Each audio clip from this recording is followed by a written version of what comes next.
So if we're here, boom, coming in, 2 shoulder touch, back here. So remember our leg drag is gonna be grab, pull, and then step like he's got 3 knees. But let's say he's slick, he's tired of me leg drag pass him because I'm such an expert on it. So when I get here and I start grabbing this, he's gonna wheel these feet out. Like he's just not gonna let me get contact with him, all right? So when that happens, typically when people are circling out, they can get wide. There is an opportunity, at least especially from the knees, like if I have up here, it's hard for him to kick that off. I can start passing headquarters. So now when I get in here, boom, I get this, he starts wiggling around. I can shove in, and now I can start squatting over this shin. Now from this position here, my toes and my fingers are on the mat. So if we turn this way, I'm sitting squatting here, all right? So now my weight is in my hips on his shin. If he doesn't respect this, I'm just gonna pass anyway. But from here, him bearing my weight gives me the ability to, again, shift his hips where I need to go. So from here, I'm shuffling where my inside leg is going. So over here, taking everything over. When this knee starts passing center line here, now I can start to crush down and turn into him here, okay?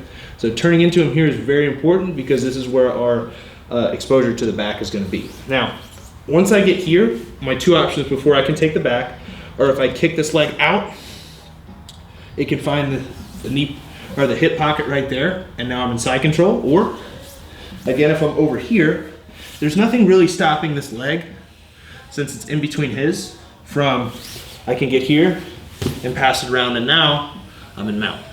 Okay? So 2 options there. Now let's say we get this head quarter pass, if we can head that way for this time. So I get here, he's back flat on his mat. Ooh, down. So I'm here, he wiggles his arm or his legs, and now I can shoot in for this headquarters. Now watch what I'm doing, I'm shuffling this way, okay? So we'll turn it this way so you can see this knee is now on the far side of my body. I can put weight in it as I'm coming down here, sprawling my hips, but now this leg is coming underneath the top one and over the bottom, okay? From here, my middle leg here is coming in and pinching right next to the other knee. I'm taking my arm and rolling under the toes. So the head side arm is rolling under the toes. I'm not actually grabbing, but what I want to do is I just want to imitate like a roll. Like I want to facilitate that roll with this opposite shoulder. Now when I'm here, I keep my knees pinched. I'm going to do this slow. I stomp my feet on the ground and I point my knees just enough to where his hips get on top of mine. Okay, when I'm here, I can sit up.